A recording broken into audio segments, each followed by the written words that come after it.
사랑하는 침례교 교역자 그리고 교사 여러분, 이제 지저스 라이트 3-1 공과도 마무리를 향해 가고 있습니다.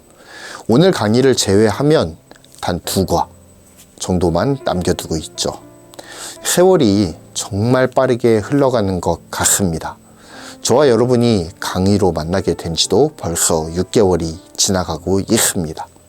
무심한 듯 흘러가는 이 시간 가운데에서 하나님의 뜻을 발견하고 그분의 뜻대로 순종하는 우리가 되기를 소원합니다. 자, 그럼 오늘의 강의를 시작하겠습니다.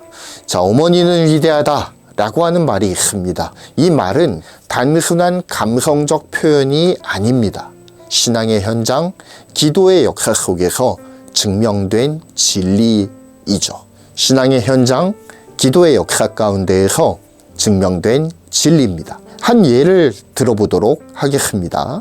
초대교회의 위대한 교부 중 한 사람, 성 어거스틴으로 불리는 아우구스티누스. 많은 분이 그를 교회의 지혜자, 신학의 대가로 기억하고 있습니다.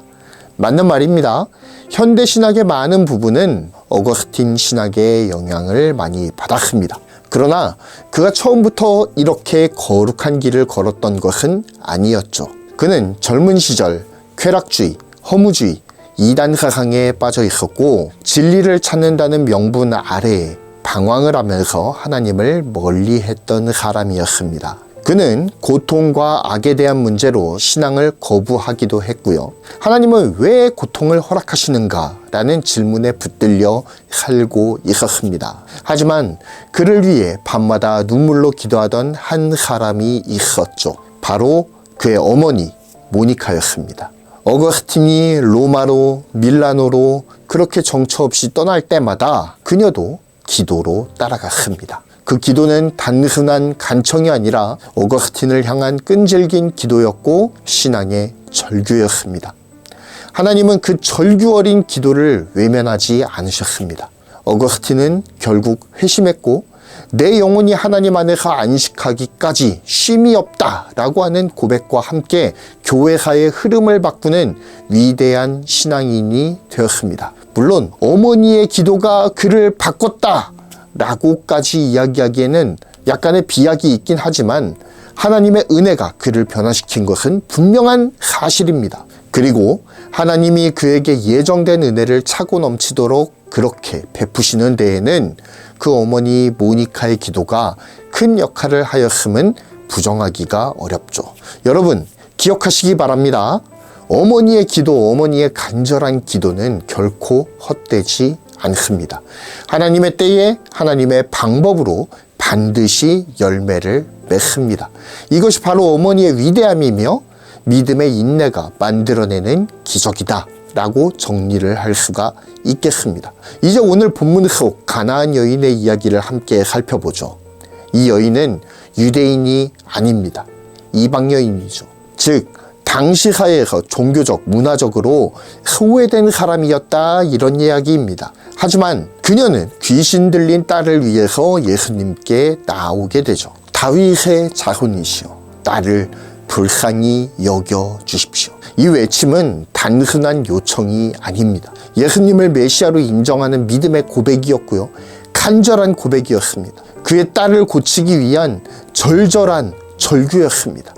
하지만 이렇게 간절한 그녀의 간청에도 예수님은 침묵을 하시죠. 그 침묵은 참으로 차갑고도 고통스러웠을 겁니다. 제자들조차 이러한 예수님을 이해하지 못하고 예수님, 이 여인이 우리 뒤에서 계속 소리를 지릅니다. 이 여인을 안심시켜서 보내주십시오 라고 하면서 그 여인을 귀찮게 여기고 또한 예수님께 그러니까 좀 보냅시다 라고 간청까지 하게 되는 상황입니다. 그때 예수님께서는 이렇게 말씀하시죠. 나는 오직 이스라엘 집에 잃어버린 양 외에는 보내심을 받지 않았다. 예수님은 자기 사역의 우선순위를 이스라엘 집에 잃어버린 양이라고 한정하고 계십니다. 자기 사역의 우선순위를 말씀하신 거예요. 하지만 여인의 입장에서는 그 거절감이 상당했겠죠. 거절감과 상실감이 눈앞을 가리고 있었지만 그럼에도 불구하고 가나안 여인은 물러서지 않고 포기하지 않습니다. 다시 한번 예수님 앞에 엎드려요. 이제 그녀는 다윗의 자손이라는 신앙 고백에서 한 걸음 더 나아가 더욱더 직접적이고 개인적으로 예수님께 파고들기 시작합니다. 주여, 저를 도우소서. 너무나 간절한 여인의 요청이죠. 한번 생각해 보시기 바랍니다. 세리와 죄인들의 친구라고 불리셨던 예수님. 그렇게 다른 사람들의 소외를 받고 있는 약한 자들의 편에 서셔서 그들과 친분을 쌓으시고 그들을 섬기셨던 그 예수님. 평소라면 주님께서 어서 가자. 내가 너희 집에 가서 너희 딸을 고쳐줄게. 라고 말씀하시면서 오히려 앞장서서 가셨을 거예요. 하지만 예수님께서 굉장히 의아한 말씀을 하시죠. 자녀의 떡을 개에게 던지는 것이 마땅치가 않다. 이제 개까지 왔습니다.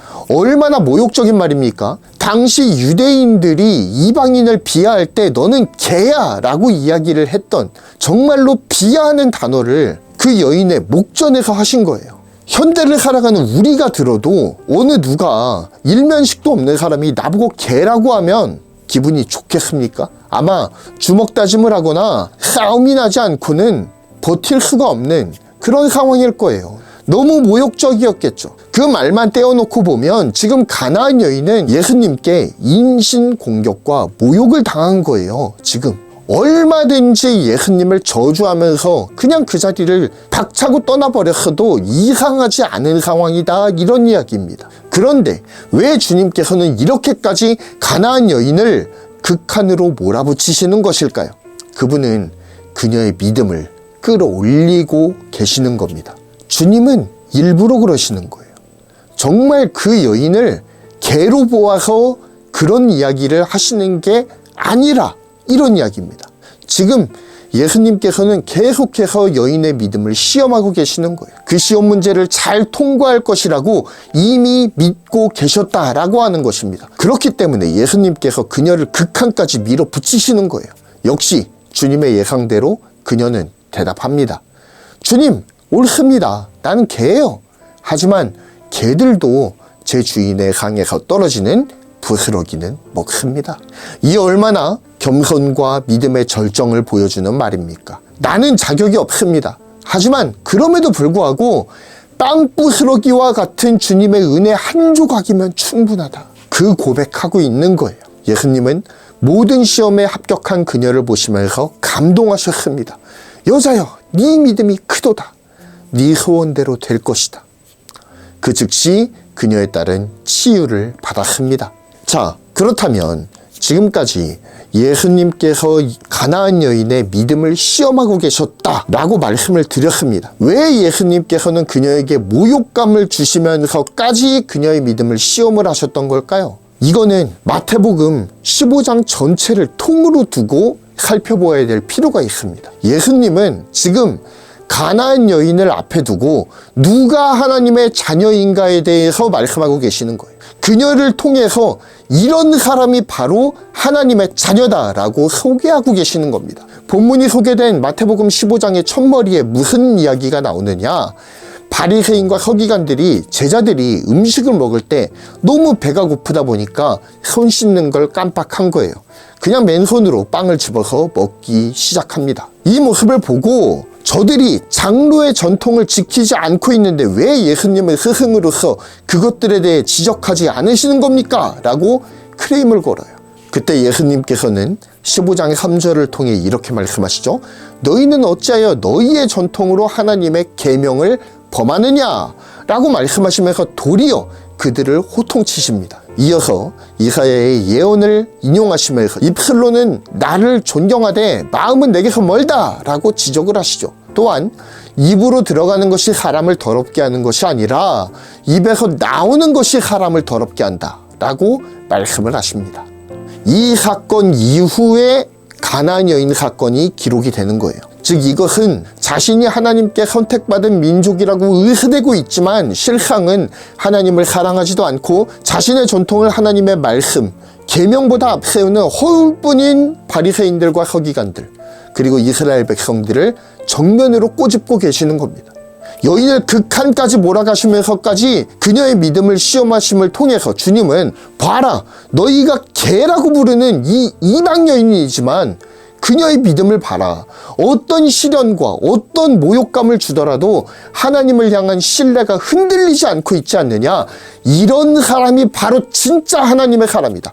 이런 사람이 진짜 하나님의 백성이고 이런 사람이 진짜 하나님 자녀야 라고 하는 사실을 이스라엘 사람들에게 보여주고 계시는 거예요. 입술로 아무리 선민이라고 외쳐도 입술로는 하나님의 뜻이 이렇습니다 라고 외치고 다닌다라고 하더라도 그렇게 위선을 떨고 있어도 마음이 하나님으로부터 떠나갔다라고 한다면 진정한 하나님의 자녀라고 할 수가 없겠죠. 어떤 일이 닥쳐오더라도 자기가 모욕을 당하더라도 혹은 목숨의 위협을 당하더라도 신실하신 하나님을 믿는 마음으로 하나님의 때가 이르기까지 진득하니 기다리는 사람이 바로 진정한 하나님의 자녀라는 겁니다.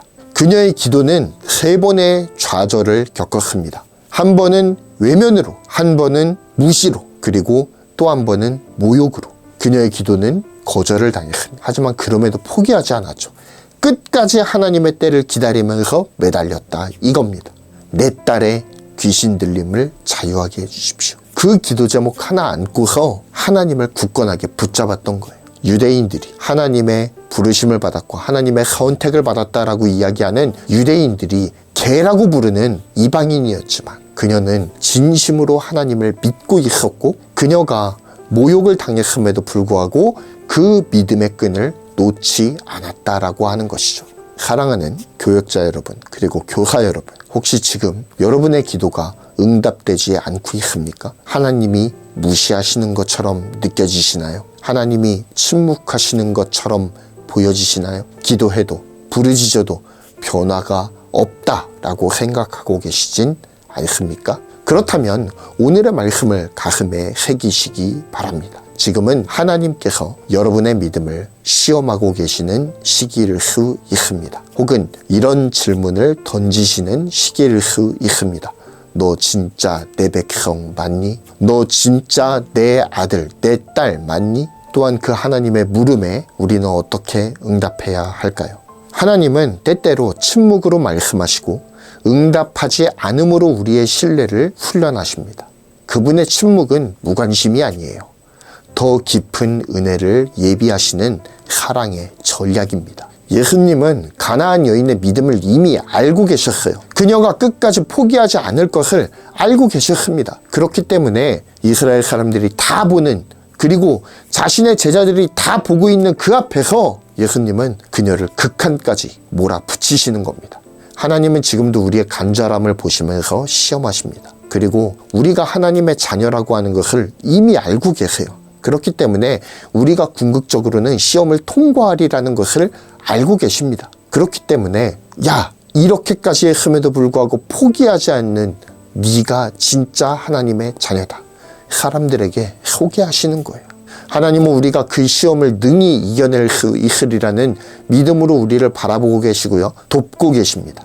그분은 신실하신 분이에요. 그분은 믿는 자를 버리지 않으시는 신실하신 하나님이십니다. 우리의 기도는 하늘로 사라지는 것이 아니라 하나님의 시간 속에 쌓이고 있습니다. 그러니 낙심하지 마십시오. 침묵 속에서도 일하고 계시는 하나님을 신뢰하시기 바랍니다. 그리고 기도를 멈추지 마십시오. 언젠가 반드시 이 고백을 할 때가 이르게 될 것입니다. 주님은 날 외면하신 게 아니라 날 위해 지금까지 일하고 계셨구나. 모니카의 기도처럼, 가나안 여인의 믿음처럼 우리도 포기하지 않고 하나님께 나아가기를 소원합니다. 그리고 우리 자녀들에게도 이 기다림의 시간 가운데에서 믿음의 인내와 기도의 능력, 하나님의 시간표를 신뢰하는 법을 전달하는 이번 한 주가 되시기를 간절히 소원합니다. 자, 이제 배경 강의를 마무리하는 이 시점에서, 자, 그러면은 모든 기도를 하나님이 다 들어주시냐? 그건 또 아니죠. 하나님은 거절로서 응답하실 때도 있습니다. 그런데 우리는 그 거절을 하나님이 응답하지 않으셨다라고 여겨요. 그건 착각입니다. 거절로서 응답하신 거예요. 이건 내 뜻에 벗어나. 그러면은 그건 하면 안 되는 겁니다. 그것까지 착각해서는 안 되는 거 알고 계시죠? 그러니까 무엇이 됐든 매달리면 이루어진다? 이거 아니에요. 하나님의 뜻대로 구할 때 이루어진다, 이겁니다. 하나님은 여인의 딸을 구원하시고자 하는 궁극적인 계획을 가지고 계셨고 그 믿음을 가지고 있는 가나안 여인을 극한까지 밀어붙이신 거예요. 무슨 말씀인지 아시겠죠? 내가 원하는 걸 관철시키기 위해서 끝까지 하나님 멱살 잡고 붙들어라, 이거 아니에요. 가르치실 때 기도에는 끈기가 있어야 되지만 하나님의 뜻이 무엇인지를 깨닫는 게 훨씬 더 중요한 겁니다. 그것도 알려주셔야 돼요. 부서 활동으로 들어가도록 하겠습니다. 자, 유튜브 활동부터 가보죠. 유튜브 활동은 본문의 암송 구절을 흑지하는 활동이 있고요. 이것이 세트 활동이고, 기도 제목을 생각하고 실제로 기도해보는 활동, 이렇게 두 가지로 구성이 되어 있습니다. 세트에서는 가나안 여인의 고백, 주여 올소이다마는 개들도 주인의 상에서 떨어지는 부스러기를 먹습니다 라고 하는 오늘의 암송 구절을 색을 칠하면서 익혀보는 활동입니다. 예수님은 가나안 여인에게 나는 이스라엘의 잃어버린 양들에게 보냄을 받았고 자녀가 먹을 떡을 개에게 던지지 않는다 라고 말씀하셨습니다. 굉장히 강하게 말씀하셨죠. 상당히 모욕적인 말씀에도 여인은 믿음을 잃지 않고 끝까지 예수님을 붙들었습니다. 주님, 옳습니다. 하지만 개들도 제 주인의 상에서 떨어지는 부스러기를 먹습니다 라고 고백하는 것이죠. 나는 비록 하나님께 선택받은 이스라엘 백성은 아니지만 마치 빵 부스러기와 같은 작은 은혜만으로도 만족한다. 그것만으로도 내 딸을 살 수 있다 라고 하는 것을 고백하고 있는 겁니다. 이 여인의 고백에 예수님께서는 시험을 거두시고 그녀에게 복을 주시죠. 여인의 겸손함 그리고 믿음과 절박함을 생각하면서 본문을 채색하여 마무리하면 되겠습니다. 자, 이후에 고 활동으로 넘어가면 되겠는데요. 친구들에게 포기하지 말고 기도하라 라고 하는 것을 격려하는 활동으로 구성이 되어 있습니다. 가나안 여인은 예수님께서 자신을 시험하실 때에도 포기하지 않고 매달렸어요. 예수님은 그러한 그녀의 믿음을 보시고 그녀의 딸을 귀신으로부터 자유하게 하십니다. 이처럼 우리 친구들도 하나님의 자녀로서 기도할 여러 가지 기도 제목들을 가지고 있을 거예요. 어른처럼 거창한 것은 아니겠죠. 하지만 친구들이 원하는 것들, 그리고 하나님께 말씀드리고 싶어하는 것들이 무엇인지 한번 들어보는 시간을 갖습니다. 그리고 간단하게 친구들과 함께 기도하는 시간을 갖습니다. 친구들의 기도 제목이 무엇인지도 한번 파악해 볼 수 있는 좋은 시간인 것 같고요. 또한 그들을 위해 기도할 수 있는 귀한 시간이죠. 함께 그런 귀하고 아름다운 시간을 갖기 바랍니다. 친구들과 좋은 영적 교감의 시간을 가지시기 바랍니다. 자, 다음은 유년부 활동입니다. 유년부 활동은 본문의 내용을 기억하면서 예수님과 가나안 여인과의 대화를 완성해 보는 활동입니다. 또한 하나님의 때를 기다리면서 자신의 기도 제목을 하나님께 기도 편지로 올려드리는 활동도 고에 마련이 되어 있습니다. 활동을 진행하시기 전에 친구들과 함께 오늘의 본문을 읽고 해당하는 스티커를 부착하는 활동을 하시면 되겠습니다. 이것을 통해서 친구들은 오늘 본문의 전후 맥락을 깨달을 수가 있겠죠. 이후 친구들에게 Q2의 질문을 던집니다. 왜 예수님은 외면, 거절, 모욕, 응답의 과정을 거쳐서 가나안 여인의 기도를 들어주셨을까요? 라고 하는 질문인데요. 사실 참 의아하죠. 예수님은 누구보다 사회적 약자의 편에 서셔서 그들을 위해 사역하셨던 분이 아니신가요? 맞잖아요. 오죽했으면 바리새인들이 예수님을 죄인들과 세리들의 친구다 라고까지 말을 했겠습니까? 아무리 이방인이라고는 하지만 더러운 귀신이 들린 딸을 위해서 안타깝게 매달리고 있는 여인이 눈앞에 있다면 평소에 예수님이라면 당장 그녀의 손을 잡고 집에 찾아가서 그녀의 딸을 고치실 뿐이에요. 그러고도 남을 뿐입니다. 백부장이 있잖아요. 백부장도 이방인이었습니다. 가자, 내가 네 하인을 고쳐줄게 라고 하니까 백부장이 뭐라고 합니까? 아, 우리 집에 주님이 들어오시는 것을 제가 감당할 수가 없습니다. 말씀만 하십시오. 고침 받을 겁니다. 그 믿음을 크게 보시고 예수님께서 백부장을 칭찬하시면서 네 종이 나았다 라고 선언을 하시지 않습니까? 이방인의 병을 고치신 전력이 있으신 분이에요. 그때는 백부장을 외면하지 않으셨다고요. 그런데 이번 케이스는 확연하게 달랐다. 뭘 의미하는 걸까요?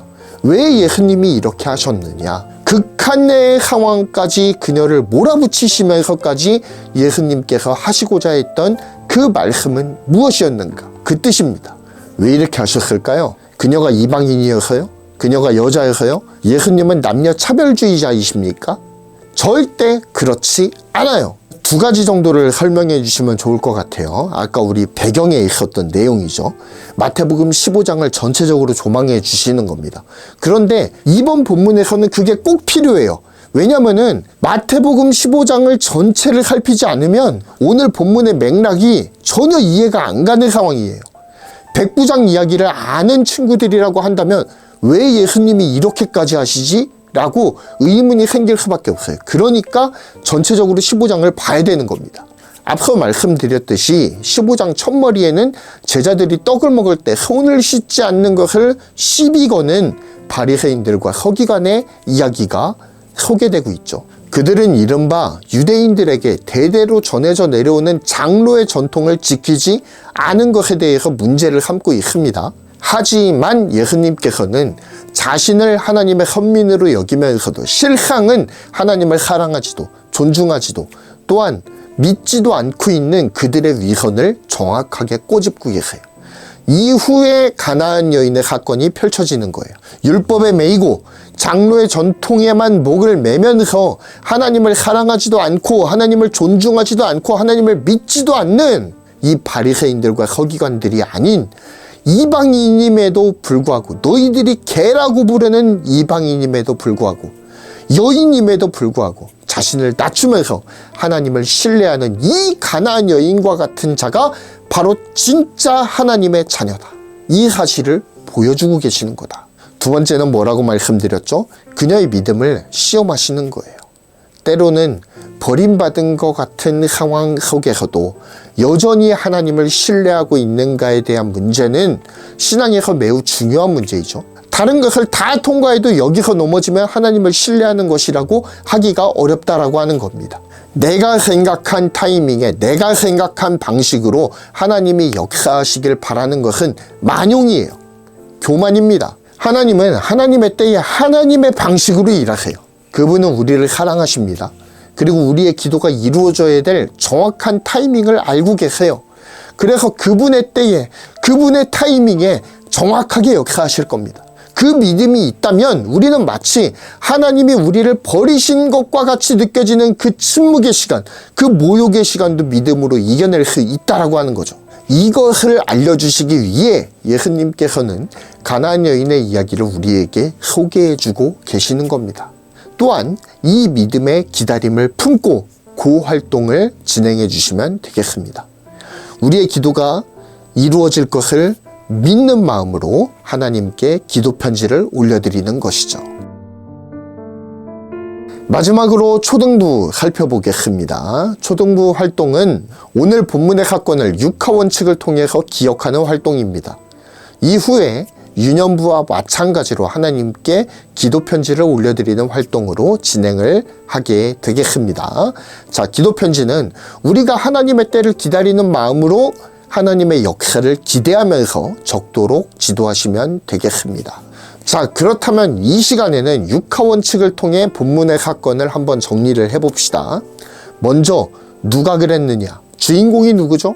본문의 주인공은 예수님과 가나안 여인입니다. 자, 그러면 언제 일어날 사건입니까?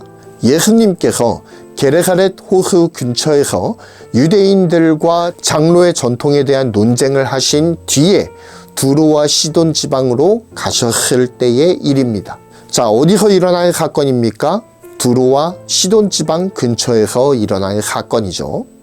자, 그러면 여기에서 무엇을 하셨습니까? 가나안 여인의 딸을 귀신으로부터 자유롭게 해주셨습니다. 자, 그러면 어떤 과정을 통해서 이 사역을 이루어 가셨을까요? 예수님께서 속 시끄러운 마음을 달래고 혼자 조용한 시간을 갖기 위해 두로와 시돈 지방으로 가고 계셨습니다. 그때 가나안 여인이 나타나게 되는 것이죠. 가나안 여인이 자신의 딸을 귀신으로부터 자유롭게 해달라고 요청을 합니다. 그때 예수님께서는 처음에는 아무 말도 하지 않으시죠. 재차 가나안 여인이 애원합니다. 12 제자들이 그 광경을 다 보고 있어요.